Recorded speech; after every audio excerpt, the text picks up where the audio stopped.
Mayong adlaw diha kanimo. Salamat kaayo sa Ginoo nga gihatagan kitag panahon nga diin makahimo sa pagtuon sa iya gayud nga pulong. Salamat kaayo sa imong pagtagad nining ato gayud nga presentation karon nga adlaw and hoping nga naa ka sa mayong panglawas. Asa man ka karon? Salamat sa Ginoo nga ikaw ug ako nakahimo gayud sa pagduol nga na kaniya ug makig-uban ta sa pagtuon sa ato sa iya gayud nga mga pulong. By the way, ako kang ngayon i-like, i-share o comment sa ato gayud nga presentation, no? Ang ato gayud nga Facebook page, ang Points to Him o ang ato ang YouTube channel, no? Salamat kaayo nga imong tabangan kini nga daghan pagyud ang maka balon ining ato gayud nga channel nga pinaagi nini makadungog sila sa mga pulong sa Ginoo.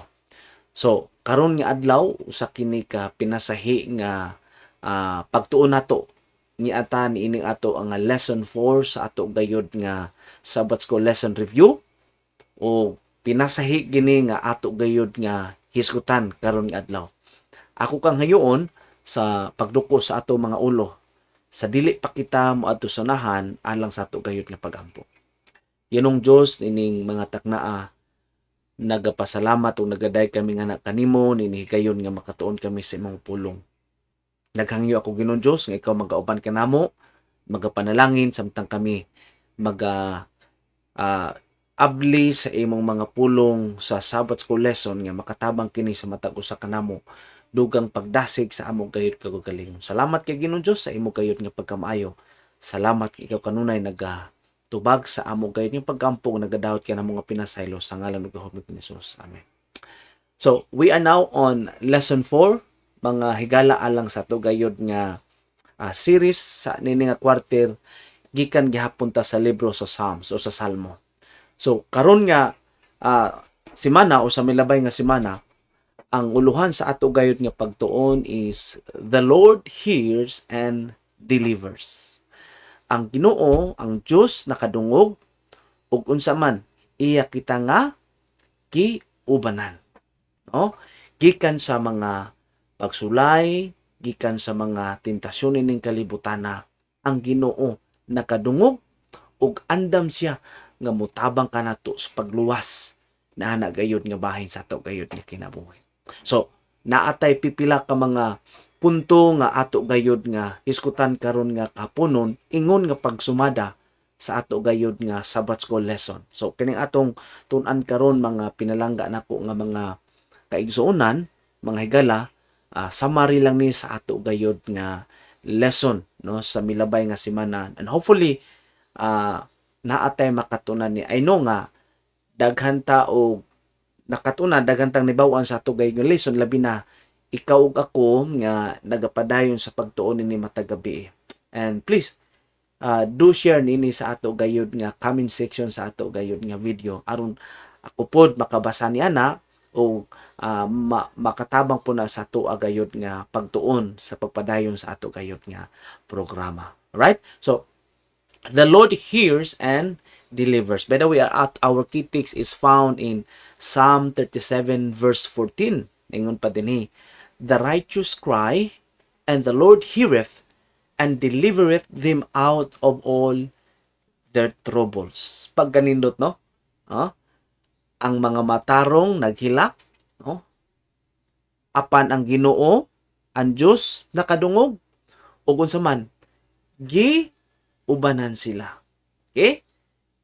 Gipagawas sila gikan na ana gayud nga mga pagsulay, gitabangan sila sa Dios. Pagkanindot sa pagsaysay ni Haring David mga kaigsuonan ini gayud nga teksto. Buot pasabot nga kini gayud nga kini nga memory text nato naghatag kanato og pasiuna nga pangunahuna nga yes, ang Ginoo nga naa sa langit sa kanunay motabang, sa kanunay maminaw, sa kanunay andam mo tabang kanato pagpagawas ni gayud nga mga pagsulay sa ato gayud nga kinabuhi. Now, ang statement diri makaigsunan, the righteous cry, no? Ang mga hilak, ang mga kalisod, ang mga pag-antos. So mao na ni makaigsunan ang maingon nato nga divination. So dili necessary nga kikinahanglan jud ta mohilak, no? Pero ang emphasis ni mga kaigsunan ni King David when niingon siya nga the righteous cry out pasabot ni naagyod ang pagkasinsero nga imong pagduol diha sa Ginoo. Naagyod ang imo gayod nga kana bitong tinud-anay nga pagtawag diha sa Ginoo. Kay nganuman, that's where the time nga diin ang atong Dios sa langit makadungog. That's where the time nga atong Ginoo sa langit willing ug andam motabang kanatong tanan. You know, dili ba tanan sa atong mga pag-ampo nga makaingon ta madungog din sa Ginoo, no? So naay emphasis nga gitagaan og ibukaton ni King David ri makaigsunan, the righteous cry. Okay? So diha nang ngabahin mapamatud-an nato nga madungog ug masiguro gyud nga ang Ginoo iyang nabati ang ato gayud nga mga pagkantos. Well, sagay ko na ganina, kini sumada lang ni sa ato gayud nga Sabbath School lesson. So na ako'y mga punto nga i-share sa ato gayud nga pagtuon ini nga adlaw, and hopefully kung naa kay dugang pa nga ma-share ni please again do comment no sa comment section para makabalo pug ko ug ato po ning ma-share ngadto sa uban. So unan ini na nga ato gayud nga masabtan nga sa unsa nga pamaagi nga mailhan ano ba nato mabati nato nga yes, the Lord hears and deliver us, no, tungod ni ini gayud nga mga punto, no, nga ato karon nga hisgutan. So unan ini, yes, the Lord will hear us and deliver us because God knows us personally. So that's the first point mga pinalangga nako nga mga higala.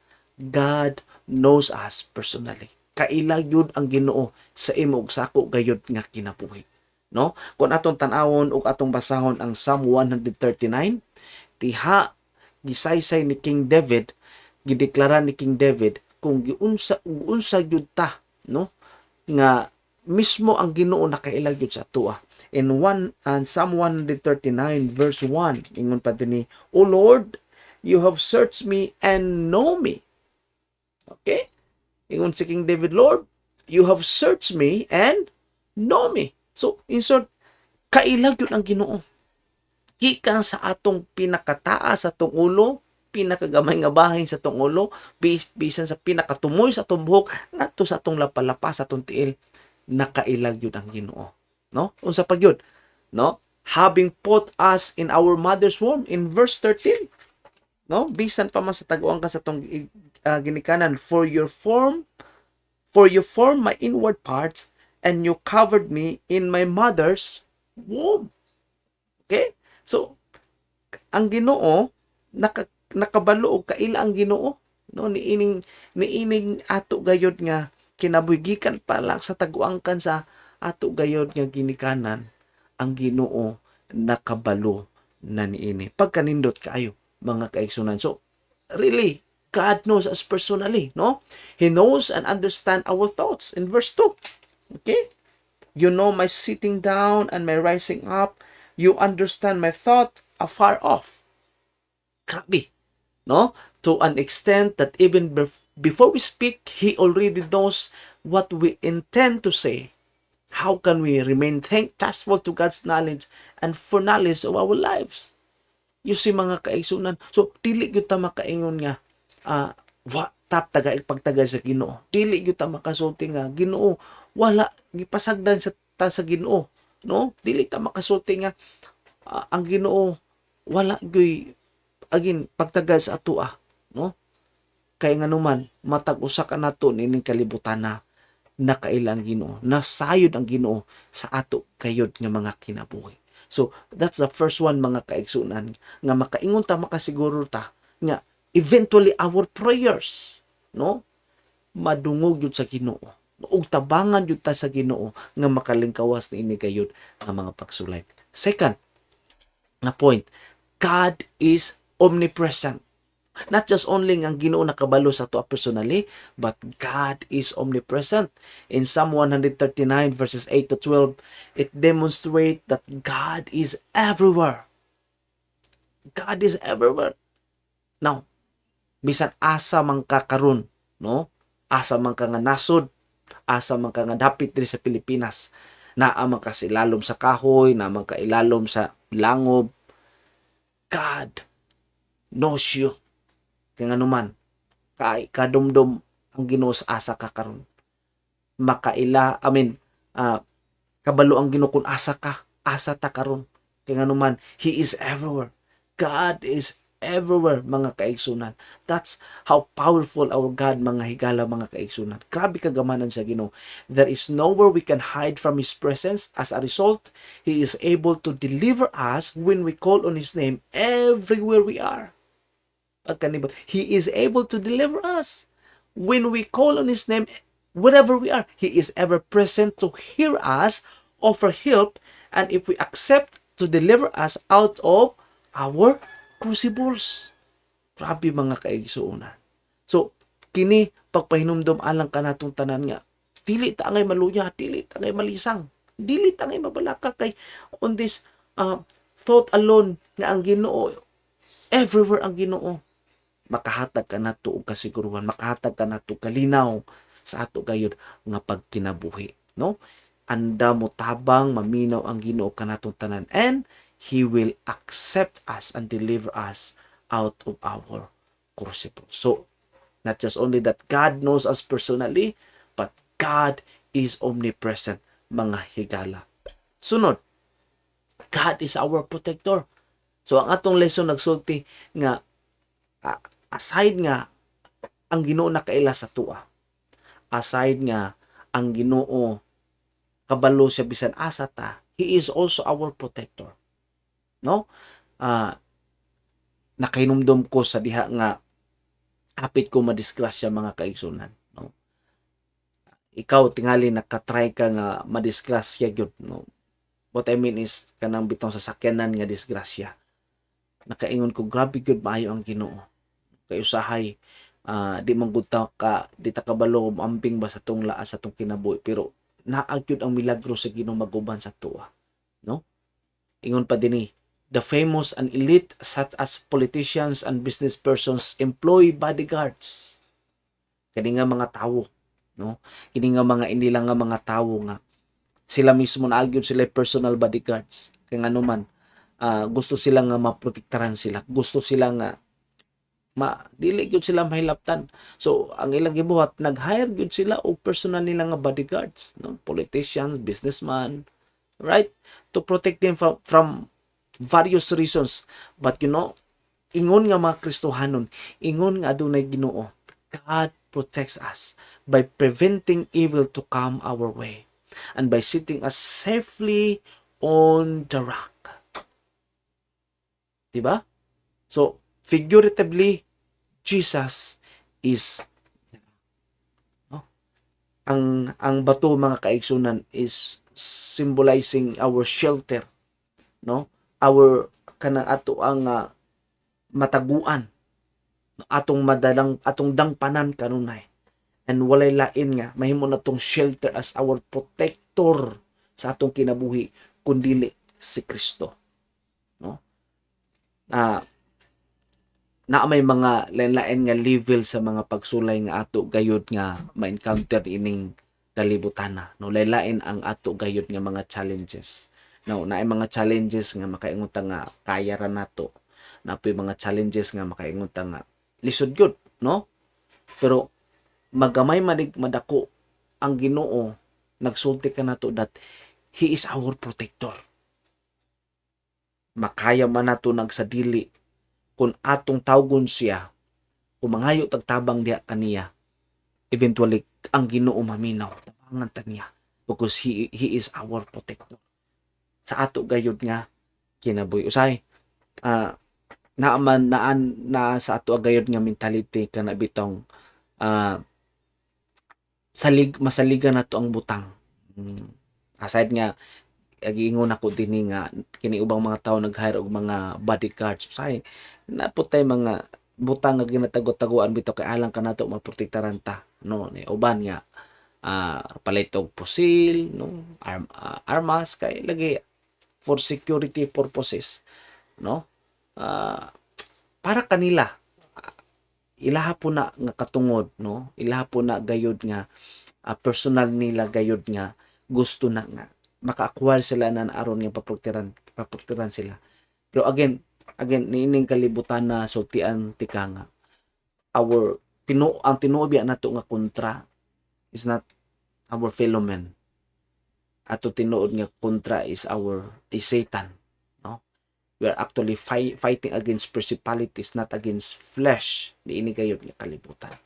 So kung mauna ang atong tinuod nga kahoy, walay lain nga ato pong tinuod nga protector kanato kun dili si Kristo. Siya ra gyud ang makatabang sa tuwa. Siya ra gyud ang angay nato gayud nga dampanan sa ato gayud nga kinabuhi, no? So God is our protector. Next, God is our refuge in adversity, no?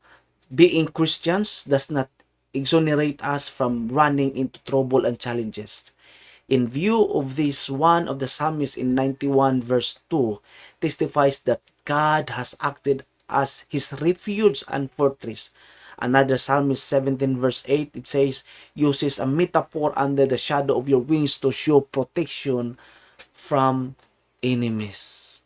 You see mga kaigsunan, mga higala, kung unsa gayud ang ato Ginoo, not just only nga God acted as our refuge and fortress, sa gayon ako ganina nga Jesus is symbolizing as our rock, but he is also what? As our wings. Jesus also shows our wings to show protection from enemies, mga kaigsunan.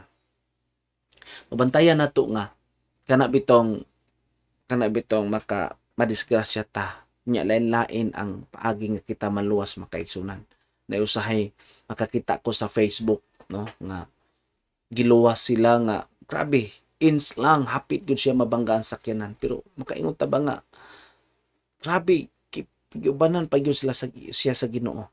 Nay uban nga gibiralag kalit, no? Gibira lang. So those are some examples nga makaingon ta nga gigamit sa Ginoo nga instrumento nganso man to declare nga ang Ginoo is really our fortress and our refuge, no? Nagamit siya mga instrumento to show the protection sa ato from the enemies. Okay? So God is our refuge in adversity sa ato gayud nga kinabuhi, no? Ingon pa sa Matthew 7 verse 7, such a God who is intimately acquainted with us, ever present in all we do, and protects us, surely hears and cares for us when we pray. For this reason Jesus says, ask and it shall be given to you, knock and the door shall be open to you. So ang kulang lang jud ini mga kaigsunan, ang ato gayon nga pagduol ang atong pagampungan na kaniya, no? Sa kay nganuman sa atong nahisgutan ganina, God is everywhere, no? God knows us personally, pero gusto sa Ginoo nga muact ta as our part sa atong pagtuo pagsalig pag-ila diha kaniya as our protector, as our helper. Kinahanglan na atay pagsalig diha kaniya, kay kun dili nato na mahimo mga higala, mga kaigsunan, lisod kaayo. So unsa nga paaging na ato gayud nga nang maangkon, kinahanglan mo duol ta, muampo ta, mangayo tagtabang diha sa Ginoo. Okay? Ask and it shall be given to you, knock and the door shall be open to you. Pagkanindot, no? So muampo ra gyud ta, muampo ra ta sa Ginoo, kay nganuman andam willing ang Ginoo mutabang sa ato. Ingon pa gyud siya dinhi, having a certain that the request and knocks we make on heaven's door are heard by God. Grabe. Every prayer, every knocks on the heaven's door are heard by God. Dadungog gini sa Ginoo. We can now turn to assessing of his response. While we use Psalms to demonstrate that God delivers his own, it is also important that we evaluate how God has worked with us throughout the trying periods. How is faith affected in case where one felt that God did not deliver? You see? So, ang kulang ra gyud nini mga higala kung unsa gyud taka dako pagsalig diha sa Ginoo. Kung unsa gyud ang atong pagtuo diha sa Ginoo. No? Usahay factor ni sa ato giyang kinabuhi. Munang Dili nato malikayan nga mo daw ta sa Ginoo, makapangutana ta sa Ginoo. Ginoo ngano man ni? Anong hitabo man ni sa kuha? Anong imo man ning gitugot sa kuha? Ang kulang ni ana, ang angay nga tubag ana is ikaw. Kumusta man ang mong relasyon sa Ginoo? Kumusta man ang imong pagsalig pagtuo diha sa Ginoo? Kumusta man? Okay? Ang atong pagtuo. Okay nga naman, right then mga higala, gipakita sa Ginoo kung unsa gyud siya. Andam ang langit maminaw sa ato gayon nga pagampo. Andam ang langit mutabang sa ato gayon nga pagkalisod. But what then? Ato kinahanglan ang atong pagtuo pagsalig nga na kaniya. Okay? Kumusta ka ang atong pagtuo karon? Kumusta ang imong pagtuo diha sa ato gayon nga Ginoo? Usahay musalig lang ta, mupakita lang ta sa ato gayon nga pagtuo nga na kaniya sa panahon sa kalisod, pero sa karuhay dili nato na mapakita sa Ginoo. Unsay tambag sa Ginoo, kinahanglan everything ato gayon nga mapakita ang atong pagsalig, ang atong pagtuo kanunay diha kaniya. No? So, another thing, mga higala, God delivers us physically. Physically, in Psalm 114 is a Passover song. It details how the children of Israel were delivered from the bondage in Egypt and miraculously crossed the Red Sea. The psalm can also be seen as historical, providing evidence that God delivers His children. Now, as we know the story mga kaigsunan sa panahon sa Exodus, sa diha nga gipagawas sa Ginoo ang mga Israelites coming from the hands of the Egyptians, makita gyud nato nga yes, physically gibanan gyud sila sa Ginoo. Right then, no? O makita ba nato nga wala gyud sila pagkulangi ang pattern, ang process mga kaigsunan nga mo ni inyong buhaton, sunod, mo ni inyong buhaton, and then eventually makita na to nga wa good sila in every detail. Grabe ka detalye good ang pagplasar sa Ginoo nga maprotektaran, no? Ma-deliver good ang mga Israelites out gikan good sa mga Egyptohanon physically. Now, sa dito na sila sa wilderness, nagbawa na to. They are actually provided. They were provided by God, mga higala, mga kaigsunan. Physically, ang food, naatanan. Ang protection, no? Sa diha nga gigukod sila sa mga Egyptohanon. When they cross the Red Sea, mga higala, mga kaigsunan, giubanan gyud sila sa Ginoo. Gitabangan gyud sila sa Ginoo. You see? So, God delivers us physically. And not just only physical, mga higala, makaigsunan. God delivers us spiritually. According to Paul in Romans, he mentioned that for all have sinned and come short for the glory of God. He then continues to say that we are justified, that is delivered us by sin by God's grace. Wow! Diba? Usahay, kita bitaw nga mga tao, ang nahuna lang yun nato makaisunan is kani bitong mga visible ba nga mga butang, sin things, mga makita ba nato nga mga butang, material things to be exact. Usahay dili matagaan nato importansya ba nga maora gyud na kanunay nato nga itawag di sa Ginoo nga Ginoo tagaay ko ani mo ni Ginoo mangayo ko ani, pero inumduman nato makaisunan ang Ginoo mas concern sa atong espirituhanon. And He will actually help us in our spiritual aspect, mga kaigsunan. Kung gitabangan sa Ginoo ang mga Egyptohanon physically sa ilang panginahanglan, how much more kaha sa ato gayud nga spiritual nga panginahanglan, no? Ug magkikinahanglan ni mas importante ni, no? Kay meaning ato gayud nga kalibutan na akin ang sala, and it's only God's grace can help us nga makalingkawas tan ining tanan. This is spiritual deliverance on which there is nothing we can do from our actions to deserve it. The power that raised Jesus from the grave is availed for our spiritual deliverance. Pagkanindot, no? Again, Jesus is our rock. He's our Savior. He is our provider. He is our deliverance. Jesus is our uh, spiritual deliverance. Kay, again, gikan sa iya gayud nga kamatayon, giluwas ta sa Ginoo. Spiritually, we are sinner. We are sinful by nature, mga higala. Pero, unsa gibuhat sa Ginoo, gitabangan ta niya nga makalingkawas ta ni ini gayud nga mga pagsulay ni ini gayud nga kalibutan. So, nganong mahadlok pa man ta, nganong mabalaka pa man ta, nganong maguol pa man ta, tanan gi-provide na sa Ginoo, tanan giandam na sa Ginoo alang sa imo ug sa ako gayud nga kinabuhi.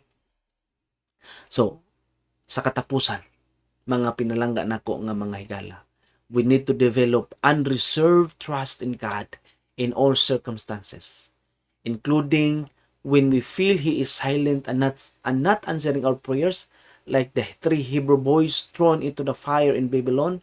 We need not give up on God even when it seems like deliverance is not forthcoming. You see? Kinahanglan atong tudluan. Kinahanglan magkatunta nga diin atong mapatubo ang atong pagtupag salig diha sa Ginoo. Again, gingon ako ganiya, sometimes usa na nato ma-declare ang atong pagpasalamat pagdayeg sa Ginoo kung naang maayo nga mabutang. Even ingon pa dinhi, when it seems like deliverance is not forthcoming, we will still trust God. We will still continue to have faith in Him. Mga pinalangga nako nga mga higala makaigsunan. Kaya naman, nasayod ta ang Ginoo. If God will not answer our prayer, it may be not yes, maybe, or wait. You see? What kabalo kung sa plano sa Ginoo? Kung dili niya tubagon ang atong mga pagkampo. Tingali, gusto sa Ginoo nga magkatunta.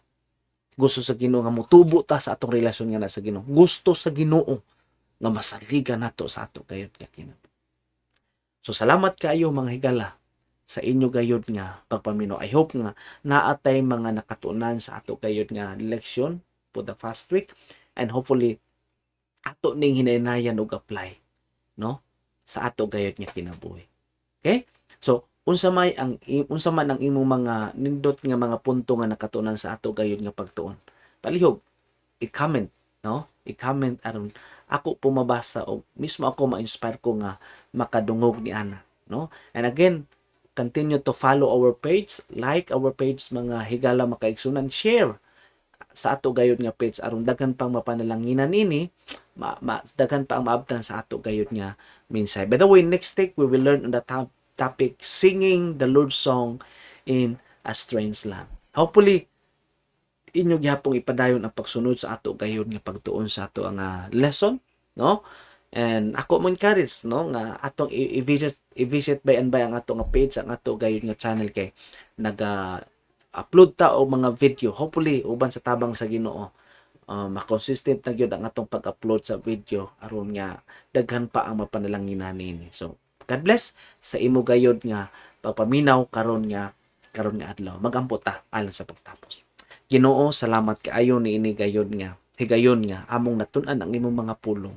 Nasabtan namo Ginoo nga ikaw gayud maminaw, ikaw gayud mutabang kanamo nga kami makalingkawas sa mga pagsulay. Tudloi lamang kami Ginoong Dios nga mas mosalig kami nga na kanimo, mas amo gayud nga tuhuan ang imong gayud nga mga plano sa among kinabuhi. Kay nasayod kami nga niining kalibutan nga amo karon gipuy-an, walay lain nga amo kadangpan kun dili ikaw lamang. Salamat nga ikaw magapadayon sa pagpanayon kanamutan uban sa among mga pinlangga nga mga viewers. Ikaw sa mga panalangin kanila among isaligtog yan tanan sa ngalan ug Hesus. Amen.